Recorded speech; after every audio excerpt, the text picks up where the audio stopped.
So before I do the tone demo, a little bit of story time and background. I'll try to be brief and quick with it. When I started guitar, I was 14 in 2002.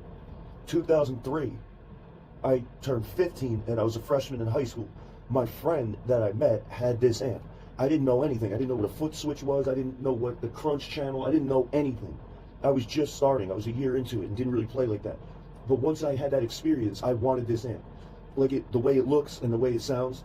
The 2x12 is unquestionably better than the head and speaker cabinet, the 4x12. It's just better. Like the head sounded better through the Marshall speaker cabinet, a lot better than its own speaker cabinet. But the 2x12 is still better. Like this right here is it. Now the thing about it is, and I'll show you some of the stats and specs in the manual. Nobody ever reads this stuff, you know what I mean? But I was so fascinated with this amplifier. So I'll read that in the next part, but it's not a matter of bass, middle, and treble. It's what bass, what middle, what treble. What is the target frequency that it's at? And with that being said, the bass or low end just seems to be the wrong frequency. Like it's muddy and boxy. It's not like that deep, warm, 60 hertz, ultra low subwoofer depth that like you can't hear it, but you feel it, and it gives that penetration and warmth and impact. It's not that low. So it's like somewhere, you know what I mean? It's 100 hertz, which isn't too bad, but it's just not, it doesn't sound right on the half stack, on the 4x12. The head and cabinet, it doesn't sound right. But this, it does. It muddies up and gets woofy on the speaker cabinet, but with this, it doesn't. It's just right, and this is just by way of common sense and simple physics. The fact that it's a 2x12 and not a 4x12, it's better. The fact that it's a rectangle and not a square cabinet, it's better. It just is better. So small amps, so small practice amps have a certain sound. 2x12s have a certain sound. Speaker cabinets, 4x12s have a certain sound. Now we're going to get into it here. The tone demo, and I'm going to tell you my secret weapon. The tone that I use. People ask me about it. Like I'm not even making this up. Yes, I'm biased towards the amp, but I'm not even making this up. People actually said there's a distinctive and characteristic tone on those albums that's just ripping, dude. Like, what is your secret? Number one is just level, intelligent level control. That's really the ultimate audio engineering secret, is it's no fancy effect. It's just proper use of level and the basics. That's really how you can make an impression with the sound. You can get it clear and clean. So they've actually said, like on my 2018 album Mystery, my fourth solo record as an independent artist, I used the amp and a mic. They were like, man, like, did somebody ask me? They were like, it's really like it jumps out and it's good. And I'm like, yeah, dude, because you guys don't fucking get it. You're totally conformed to the stereotypes, the established norms about it, and like marketing claims, whether or not any of it's actually true. Just trust your ears. But this is the problem of being in a prosperous, heavily commercialized society, is the people are really conformed to it and they forget. Like, just use your ears. Your ears don't know a brand name. It doesn't know numbers. It doesn't know marketing claims and established, like, norm. It doesn't know. So instead of trusting that, they go with these, like, corporate stereotypes and commercial norms. Like, it's like, dude, you got to turn that off sometimes. And remember that it's a corporation that stands to gain. And they'll deceive you if they have to. So they like make up this stuff, or they become these established things. Like Bruce Lee was saying about the styles. There is no style of music. There is no races of people, and there is no styles of fighting. It's just music. It's just the human race, and it's just human combat. Like there's no genre of music. There's no styles of fighting. People made it up. They can't handle like the vastness of reality, and the ego wants comfort and to soothe itself, so they put it in these like structure, but it's not reality. It doesn't make it a fact. So just because something like Bruce Lee exposed, just because something becomes a thing like that, it doesn't really actually have any bearing on the facts. So in other words, what I'm telling you is, if somebody comes in here blindfolded and I play that at the end, they're not going to know the brand name. They're not going to know the price range. They're not going to know the advertisement or marketing claim. They're just going to know, does this sound good or not? If you're blindfolded, you're not going to know what it is. So I'm saying, as a person from a prosperous nation that's a heavily capitalist, commercialized society, can you just turn that off for a second and trust your instincts and your ears and what they're hearing? It doesn't matter. You know what I mean? That's what matters. So these guys, like I said, there's a ton of like insecure fucking people in music. And the way they soothe the insecurity is by trying to make unimportant shit seem important. because that's how they themselves are trying to feel important. Like, so they attach to these particular narratives. They attach to these like falsehoods and illusions and basically lies about the art form, about music, about sound, that are always like traced back to the industry. It's always traced back to a corporation that stands to gain in deceiving you. So they don't care if you're like led astray completely, as long as they do their quota and bottom line. So what I'm like asking people to do is just forget all that, shut it all off, and ignore it for a second. Everything we were like brought up and conditioned to believe by these like marketing and shit. Just use your ears. That's it. It doesn't matter. A $4,000 Omega amp is not better. It's just your opinion. So, but like they'll bag on me because I like a lesser priced like thing, like it even matters, when it's really about, like, you see what I mean? Like they're important and shit. And oh well, like I'm better than you because I have a $4,000 amp and a Strandberg guitar and a Fishman pickup. Dude, you're only doing that because your favorite band does that. You're only doing that because that's the corporate trends forecast of like what they're rolling out. And like you have no identity. Dude, you have no, like, and then these contradicting hypocrites will try to tell me about, like, being an individual and the art form of being an artist and music and sound. And it's the biggest contradiction. They're contradicting hypocrites that don't know what they're talking about, but the only thing they know is conforming to the commercialism. And then they act like it's reality and it's the facts and it's objective truth. I'll be the first to tell you, I'm biased because it's a nostalgic memory. You know what I mean? And, like, it's personal preference of what I like. I'm not saying it's actually better than a $4,000 Omega amp. But those dickheads will say that this is a piece of crap and that their Omega is better than this. No, you're a moron that spent $4,000 on something you don't need and is largely insignificant in the grand scheme of things. Like, it's just about writing music, being an artist, painting the paintings you want to paint. It doesn't matter if 5 people don't like it. If one person likes it, then focus on that person, because they're resonating with your experience as an artist. You know what I mean? Like, there's just no place for that shit anywhere in my world. It doesn't matter. It's not an objective truth. Like, and then they sit there confronting, like, the decisions they made in the fake persona they presented, like, that got them this far to survive and got them everything they have. So when they come across somebody like me that's just authentic, they don't want to confront it. All of a sudden, they, like, realize it. Oh, maybe I shouldn't have been a dick to that guy because he was just trying to steer me in the right direction. Like, you know what I mean? Like, somebody that's blindly conformed to it can't tell somebody like me what I'm saying to them. They can only tell me how to be like them. So I'm not conformed to the bullshit stereotypes and the norms and the established, like, it's just so fucking stupid. It's the people and behavior in music that's why I wanted to quit. People that know the least, acting like they know the most. And, like, they come across me and then we're fighting. There's problems. We're fighting.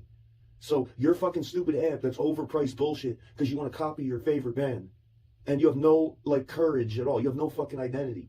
You know, they wouldn't know what it is to be an individual. They just conform. And then they live in this denial and take it out on everybody else because they're left empty at every turn. And, like, that whole thing. And I'm always fulfilled and I barely have anything and I'm just always happy and it pisses them off. Why is he happy with less? Why do I always need, like, people to validate me? Why do I not have that self-assurance? Why do I feel like I got to have the latest cutting edge thing to be, like, important? You see what I mean? They're not focusing on being an artist or increasing their ability in the instrument of writing.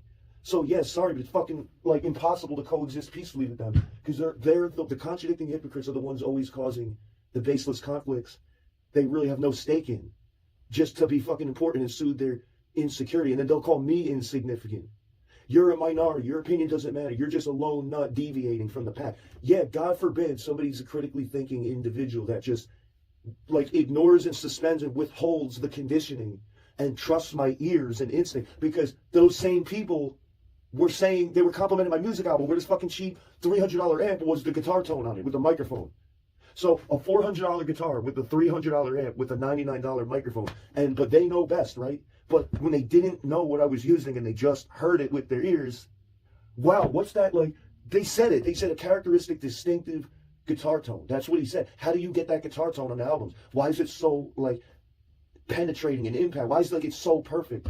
And I'm like, number one, the gear you use is based on the music you're playing. All the, like, equipment, it should only be based on that. The chief ultimate priority is, am I writing music? It's about the musical parts in the song. What is going to make it sound good and be just enough and not overkill?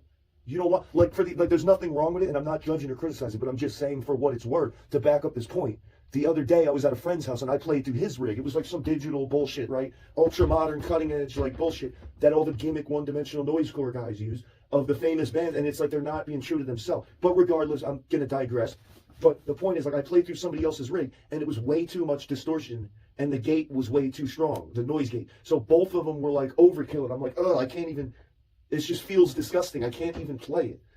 You know what I mean? And like I said before about the tone debate with pickups and gain, is like the better you are at playing, all it's going to end up doing is choking out the really good pickup, choking out the really good playing. So as your actual, it's a demonstrably true fact that the better your playing gets, the less distortion you want. Because now you're like, it's just choking up and swallowing up my good technique, my good, it's overkill. Like it shoots itself in the foot, it undermines itself. So it just shows you how different it is. And it's like a feel thing. Like if you have really solid technique, you can use a passive pickup and like a little bit of gain. So you have like a really like open, loose kind of sound.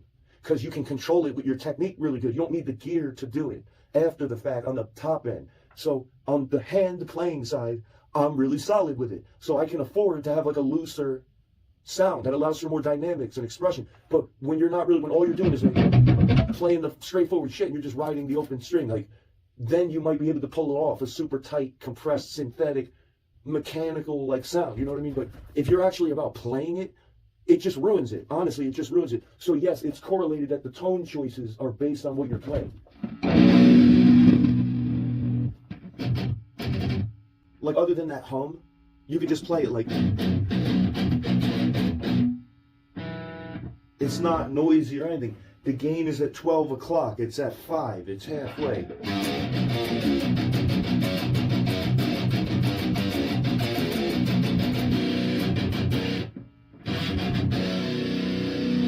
See, that's like too crispy. I'll do an Eric Johnson thing and sort of back off on the tone.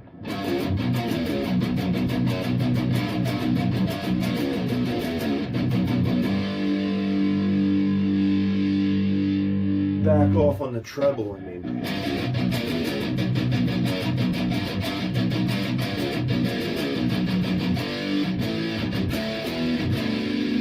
But if you want the clarity, you see, the gain's only 12. So like, let me show you a quick example. Before my playing evolved and my ears developed, this is what everybody would do with these sounds. The bass and treble all the way up and like no mid-range, the typical shit Metallica sound.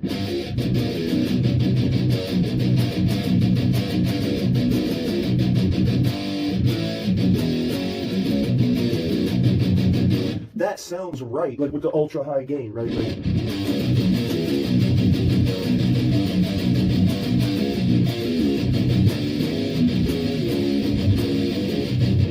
ugh, it just sounds so shitty and filthy in a not positive way. So watch what happened as my tone developed. This is what I did now. Back off on the gain. It opens it up, lets the pickup do more work. Back off on the treble. Back off on the bass. Put it like 12 o'clock and then mid-shift it at 12 o'clock. This is how it is now. So like I said, the bass isn't muddy in the 2x12, so you can afford a little more low end. See, that's maxed out bass now.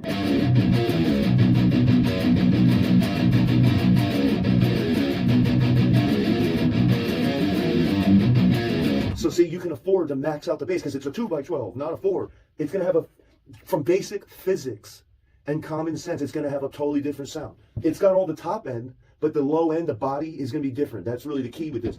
This one, you can max it up. The 4x12, I put it at 12 o'clock like this. You see, it's a little too thin on here. So here's maxed out bass.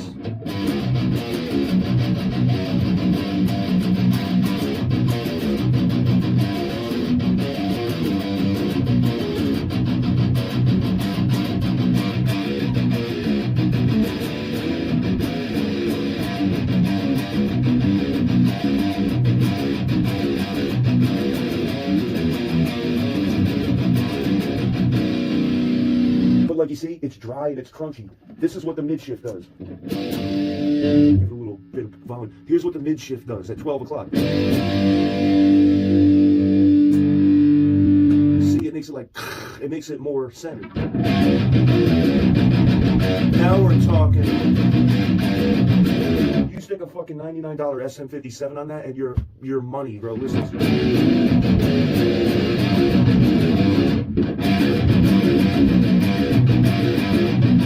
I'm denting on 9 to 42s in drop C. No other amp, it doesn't do it. So there's like a flubbery in a positive way.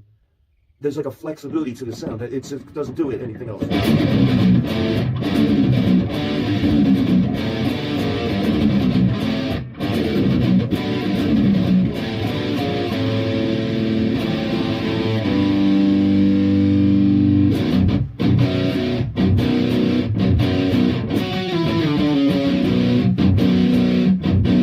Again with the mid shift, right? How is that not like the greatest sound ever? So now, like I was saying in the earlier video, watch the difference between the mid-range all the way up, 12 o'clock, and then mid-shifted at 12 o'clock. So here's all the way up.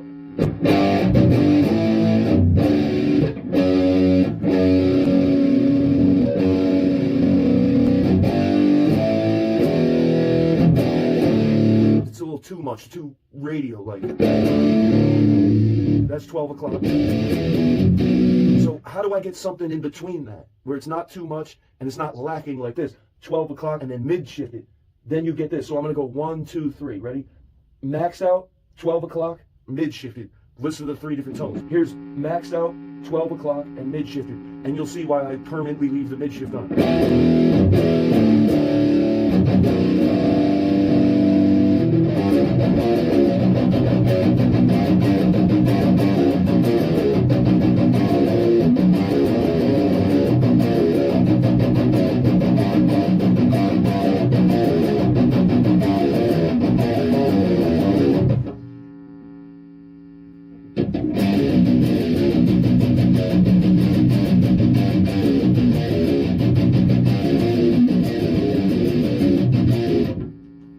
Here's the ZF sound.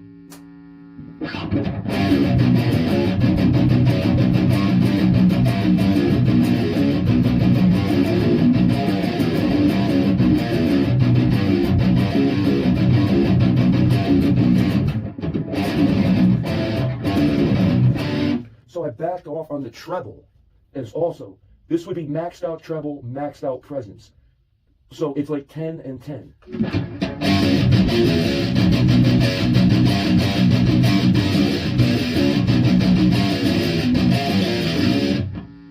Here's 12 o'clock presence.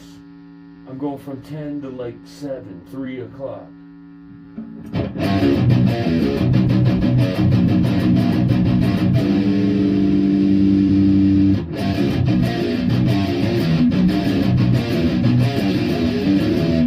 So the settings are gain 12 o'clock, middle 12 o'clock, shifted, treble 3 o'clock, which would be like 7, presence 3 o'clock, 7.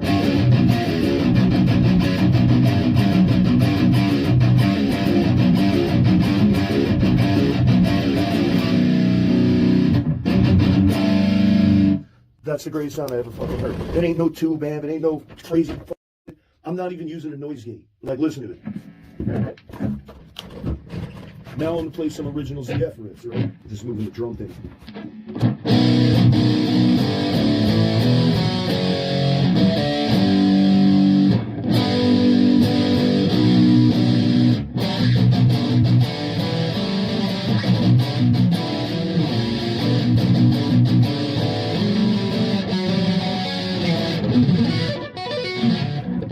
Oh, that's right.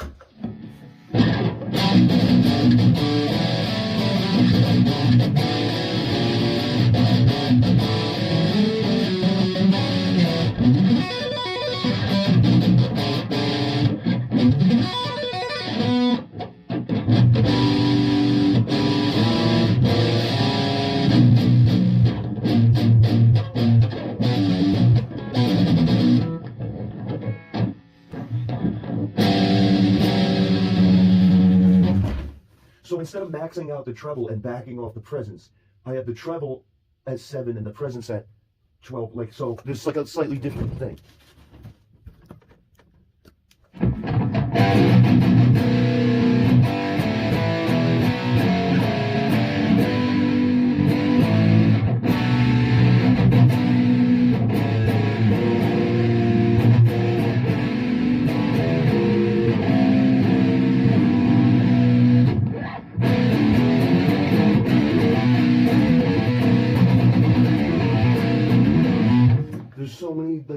you can play, but here's the original.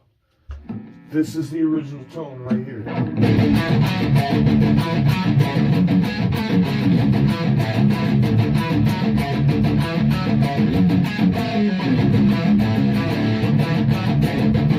Like every note blooms and punches you. It's crazy, dude.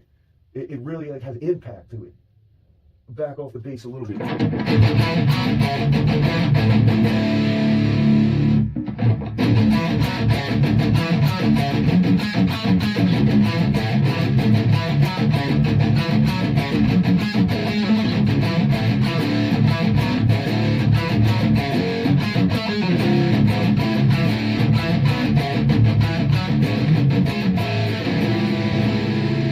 Then you got another one. This one is the first thing I ever wrote on this end.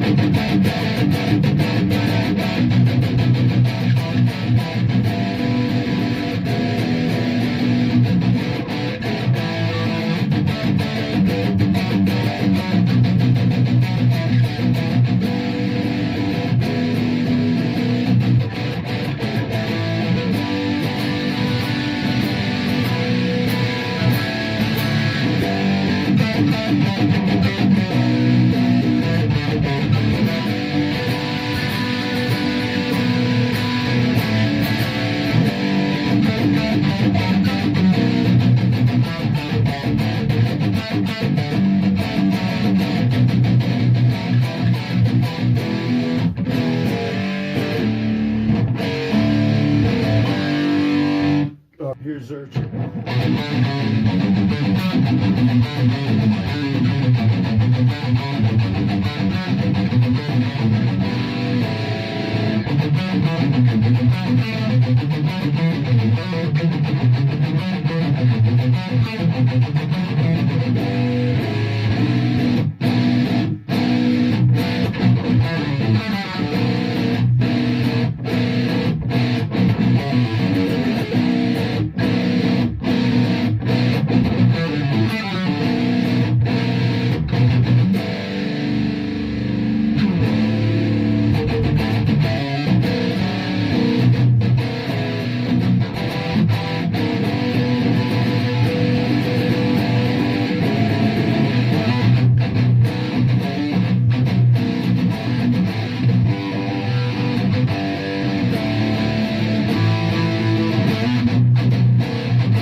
How about Arachnophobia, right? The specific song they asked me about.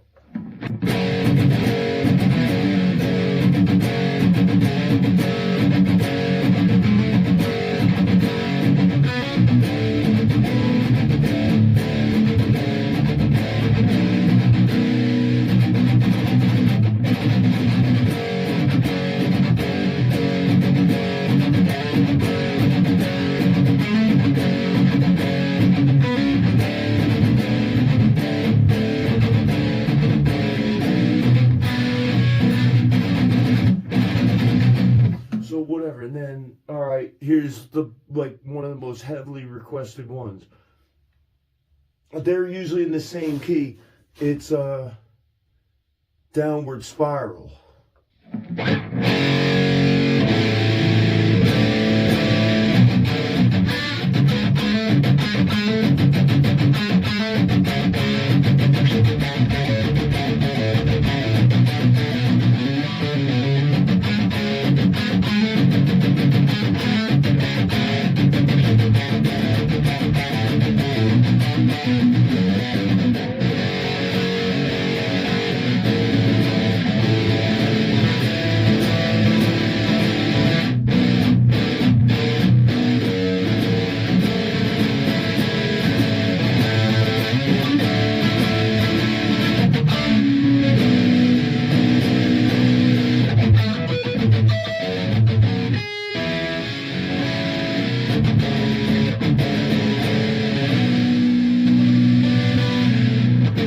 It's supposed to harmonize like.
About the suffering, this one's a good one.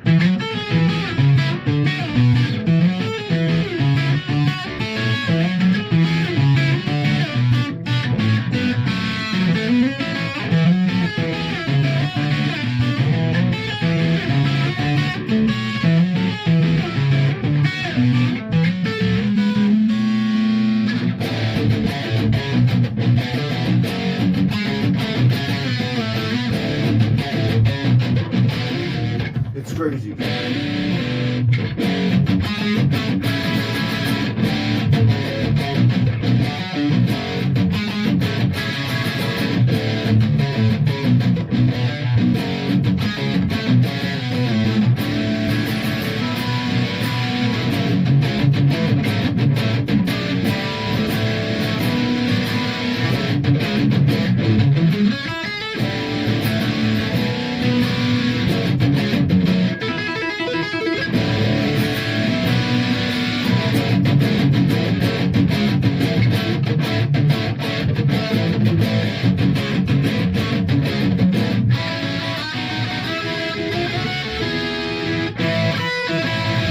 It's like a bunch of that kind of underworld shit mixed with like kill switch engage. But it's funny because even during this, it sounds, because of how hard I'm hitting it, or soft for that matter, it just sounds like a clean channel with a little bit of dirt on it. But watch when I do it harder. So it's responding like a tube amp. The strength of how I'm hitting it is what's determining the gain, you see? So it's responding like a tube amp. It's not, this thing doesn't act like a fucking solid thing. But that's what they think the secret is that this boost section or the gain section of it is a tube screamer. So that was the big secret. That's why they knocked everybody out in the same price range, because they had the most features, and it's like crazy. So I finally got this amp, dude. The way I got it was, the guy, all of a sudden, like, I wake up, I wake up in the morning. So all of a sudden, that's weird. It's like a light reflecting on it. So I wake up in the morning and I'm just looking at the marketplace, and all of a sudden at the very top, the first thing is this amp for $120. They were 400 brand new. And it was some guy, he gave me the address to a warehouse and not a house. And like he's like, I don't know. I was like, does the mid shift work? Because if that single feature works, I'll take it today, right away, right now. I'll come get it, no questions asked. Can you just check to make sure if that worked? It was in a giant hangar of a mechanic shop, not at his house. And he said that somebody just left it in his basement, and it did. And like he didn't even know if it worked. So I made sure to bring 2 cables with me in case one of the cables was bad, and the guitar. I went there, I tested it, stone cold dead. This thing didn't work. So then he ends up saying, "Oh," I was like, "Well, I don't know, like it was nice just coming to be able to check it though, you know? This is annoying me. It's like a little light shining through here." But anyway, he's like, "Yeah, sorry, man." But he goes, "You know what? On second thought, you could just take it with you. So if you can fix it, you can have it." So he gave it to me for nothing. And I got home, it was still dead. But then I started looking up things like, all right, like I turned or whatever. This is the shit why I believe in God, okay? I go to turn, I was like, yeah, like whatever. I don't really have the space for it. But then I literally turned and I hear a voice that was like, "Take it. Turn around. Just change your mind. Just take it and worry about it later. You can do it. You know, being who you are. You can do it and figure it out." So I was like, all right, like I just heard a voice like, "Stop, turn around and just take it.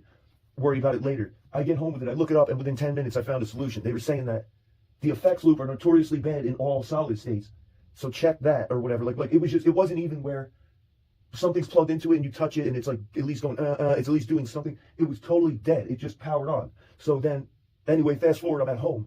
I looked it up and it was saying you can go and get electrical contact cleaner.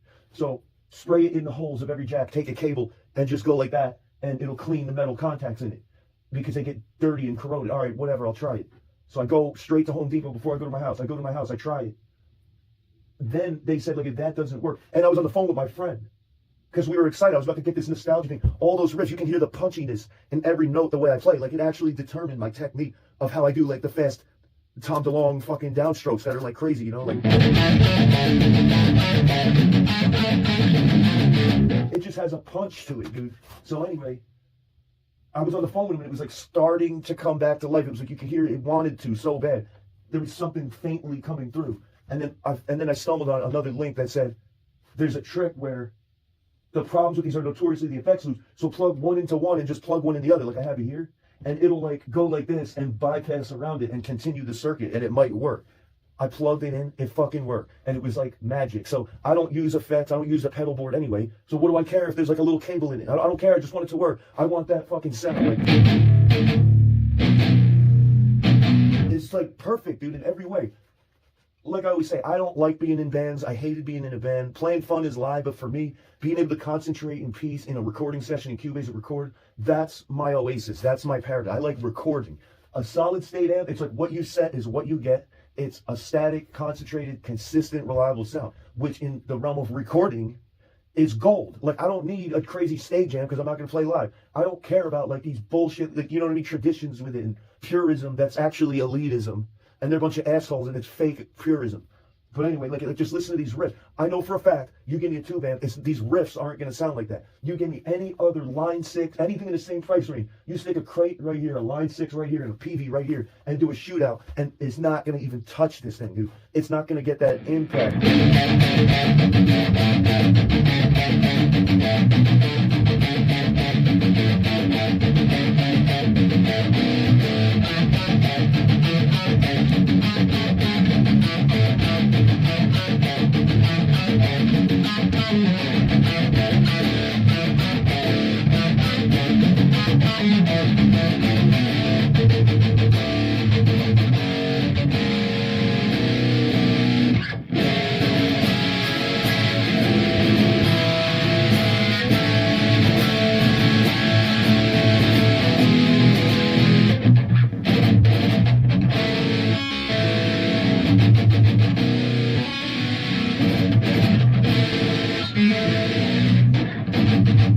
Yeah, it's like...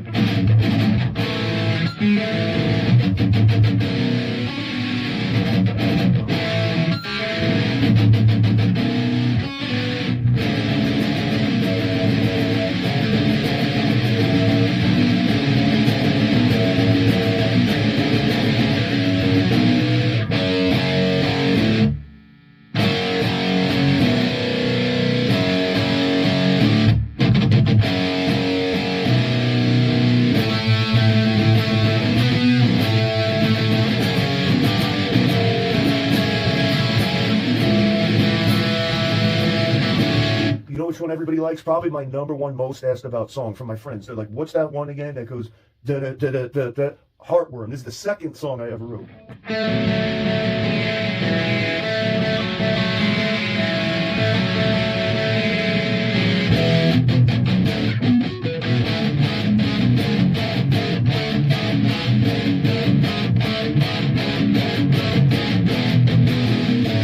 This is for Dwight, dude. The sickest, the greatest drummer in the world. The best drummer in the world is my friend. He's the one he always asks about.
So it's like, you know, the one part, it just goes.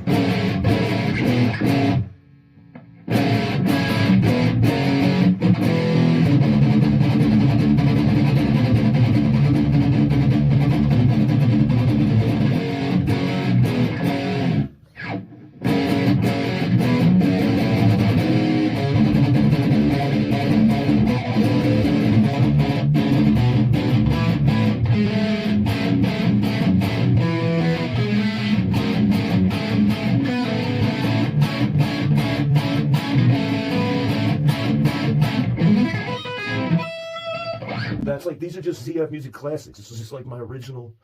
I can't really think of any other like shit to play. Like, this is the newer shit.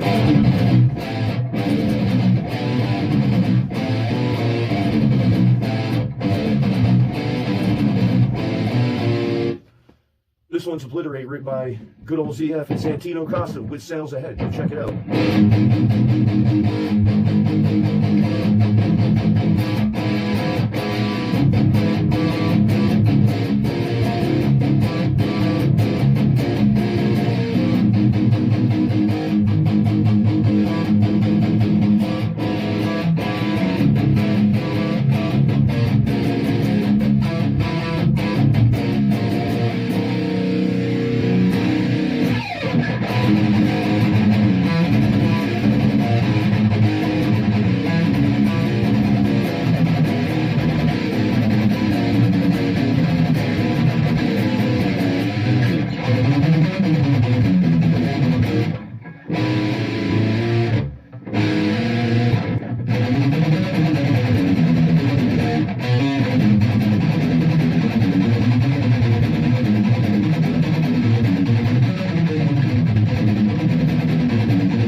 by far, it's like crazy, but here's, check out the clean channel. I'll play this riff and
this is how it would go like something like this.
Did like a fucking 3-album set list there.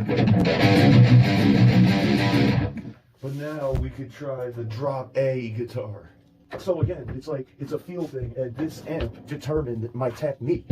Just being poor and it being everything. Like, I just got this now. So I had the half stack, the head, and the cabinet. Then I switched to the Marshall cabinet, and it was like really good. I was trying to make it punchy. It was a lot punchier, but it still couldn't match this one. So it's just like a core memory. Everybody remembers like their first time as a kid in an American muscle car and shit. And they never forget it when they hear it and feel it. This is like that experience. See, no loss in clarity at all.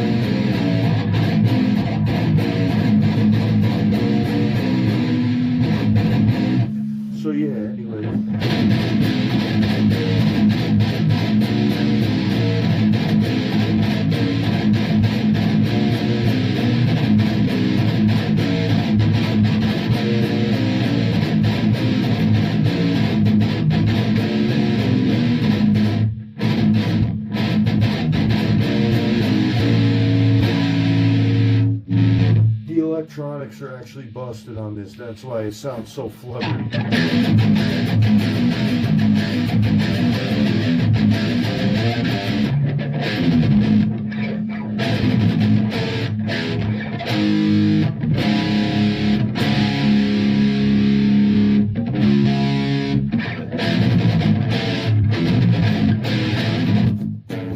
See what I'm saying?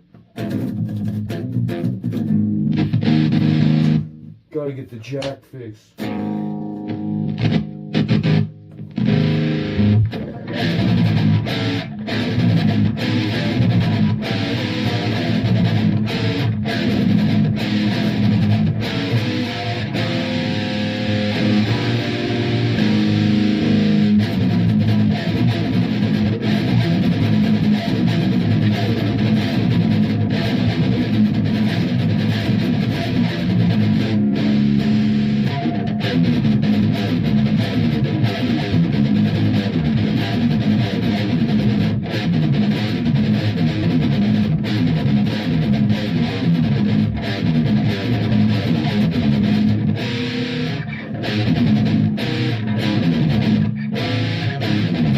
Yeah, then it's like, so it's like...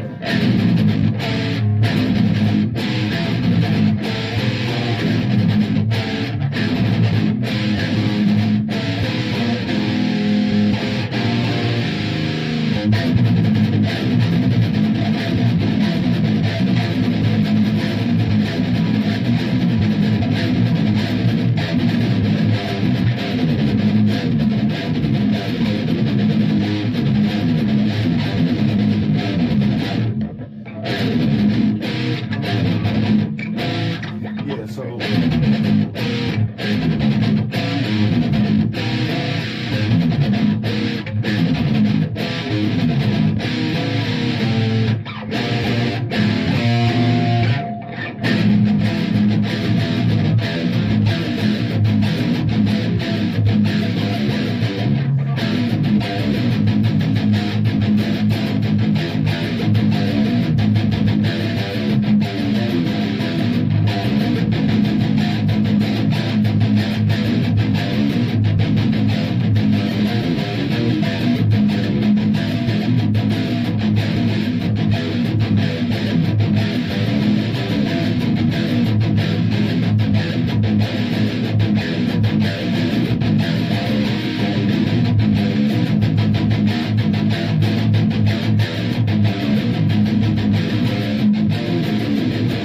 Like I'm literally down picking the whole time.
about some Slipknot?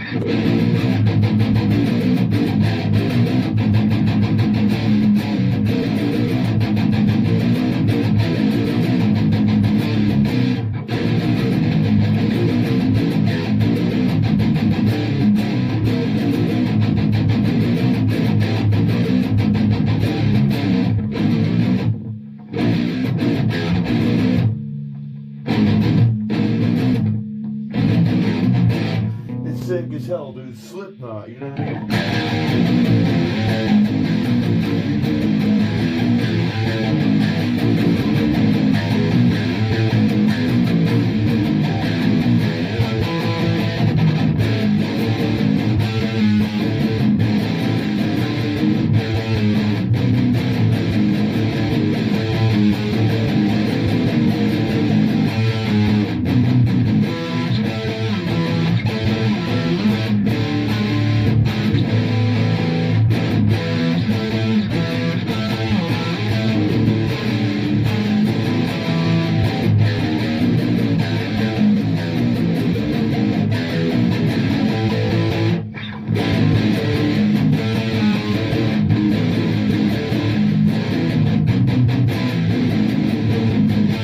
It's just hard, like with drop A. I had to set it up, believe it or not.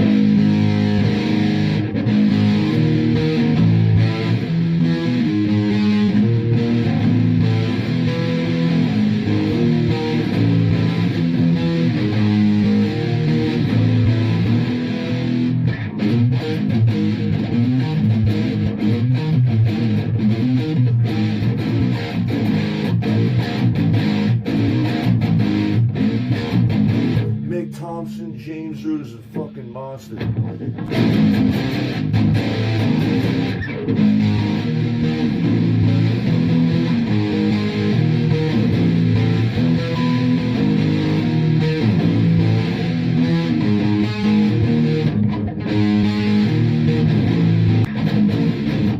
Yeah, that's how you do it.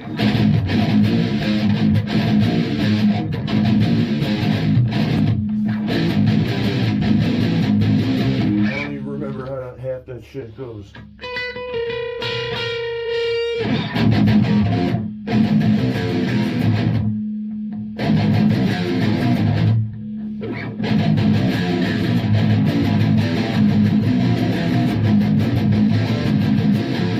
don't know, man. It's pretty good tone review for it, though. You heard the clean. That's like basically as good as a Fender amp. That's a tube amp with slightly less low end. That makes the Fender so good. But like, that's it. That's the only thing it lacks.